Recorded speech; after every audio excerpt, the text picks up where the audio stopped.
Bonjour, nous sommes à Dunkerque pour la 8e édition des Journées hydrogène dans les territoires. L'hydrogène, c'est aujourd'hui une réalité.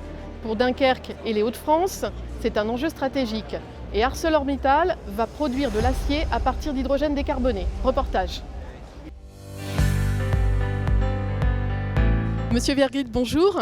Vous pouvez nous dire ce que représente l'hydrogène dans la transition énergétique d'un territoire tel que le vôtre ? Bonjour, l'hydrogène c'est tout simplement l'enjeu de la décarbonation. Alors pour l'industrie, simplement quelques chiffres pour que vous l'ayez en tête. Dunkerque c'est 10% des émissions de CO2 des Hauts-de-France et c'est 1/5 de toutes les émissions industrielles de la France. Donc on voit à quel point cet enjeu de transition énergétique est important sur un territoire comme Dunkerque. Et l'hydrogène, c'est l'élément qui permettra de faire cette transition. Je pense en particulier à la sidérurgie ArcelorMittal Dunkerque. Votre collectivité s'investit pour soutenir le développement de projets hydrogène. Concrètement, comment ça se passe ?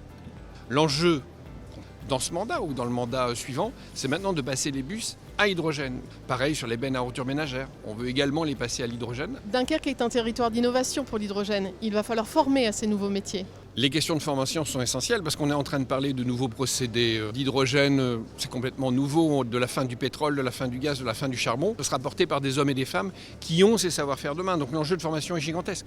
Le territoire dunkerquois vient de se doter de 2 formations d'ingénieurs, dont une en alternance. Donc il faut expliquer, sensibiliser, c'est de l'éducation populaire, j'ai envie de dire, et donner aussi envie à la population de basculer dans le 21e siècle, vraiment. Je vous remercie. Monsieur Motte, bonjour. Alors l'hydrogène est déjà une réalité dans le Hauts-de-France, concrètement. Bonjour, oui, dans les Hauts-de-France, l'hydrogène, c'est du concret. La première ligne de bus à haut niveau de service à l'hydrogène, c'est dans les Hauts-de-France. Le projet Power2Gas, c'est à Dunkerque, dans les Hauts-de-France. 2 labos de recherche qui travaillent sur les piles, c'est dans les Hauts-de-France. Oui, nous sommes à plein déjà dans l'hydrogène. Mais plus largement, au sein de REV 3, quelle place joue l'hydrogène ? L'ambition de REV 3, c'est de travailler sur les transitions énergétiques, technologiques et sociétales auxquelles nous sommes confrontés. Nous avons ici de très grands donneurs d'ordre, de très grands faiseurs industriels. Ils sont confrontés à cet enjeu de la décarbonation. L'hydrogène est une des solutions. Merci beaucoup. L'hydrogène a un rôle majeur à jouer dans la décarbonation de l'industrie. Nous sommes ici à Dunkerque, sur le site d'ArcelorMittal, qui produit la moitié de l'acier français. Allons en parler avec Emmanuel Deneville. Emmanuel Deneville, bonjour. Bonjour. Alors nous sommes ici sur un site industriel assez impressionnant, celui d'ArcelorMittal. Vous nous le présentez en quelques mots ? Effectivement, vous êtes sur un site majeur, bienvenue à Dunkerque, qui produit de l'ordre de 7 millions de tonnes d'acier par an. On est leader mondial de l'acier, on entend bien devenir le leader mondial de la décarbonation de la sidérurgie. Alors vous nous avez parlé décarbonation de l'acier, mais quel rôle peut jouer l'hydrogène ? On a plusieurs leviers sur lesquels on va jouer. Le premier levier, c'est de jouer à fond ce qu'on appelle la circularité de l'acier. Vous savez sans doute que l'acier est recyclable à l'infini. Et typiquement, dans la recette avec laquelle on fabrique notre acier, on va doubler la quantité d'acier post-consommation, comme on dit, les aciers usagés. Maintenant, clairement, ça ne suffira pas. On n'aura pas d'acier post-consommation suffisant pour s'appuyer uniquement là-dessus.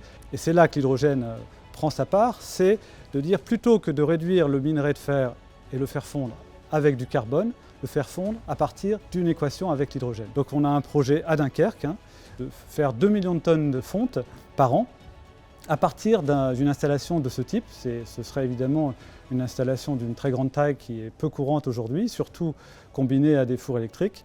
Et ça divise par 3 nos émissions de gaz à effet de serre. Le troisième levier, c'est de dire même quand on a poussé ces solutions, il restera un petit peu de dioxyde de carbone résiduel. Qu'est-ce qu'on fait pour ça ? On dit dans les gaz sidérurgiques qui ressortent de nos installations, on va aller capturer les molécules de CO2. Vous nous parlez des projets du site de Dunkerque, mais est-ce que cela fait partie d'une stratégie plus globale ? Alors clairement, le réchauffement climatique est global et notre réponse, c'est l'idée de déployer ensuite ces solutions pilotes un peu partout. Et tout ça s'intègre dans une stratégie mondiale, puisque c'est bien un défi mondial de toute façon auquel on est confronté. L'hydrogène, ce n'est pas qu'une solution industrielle. Cela concerne tout le monde et de plus en plus. À bientôt.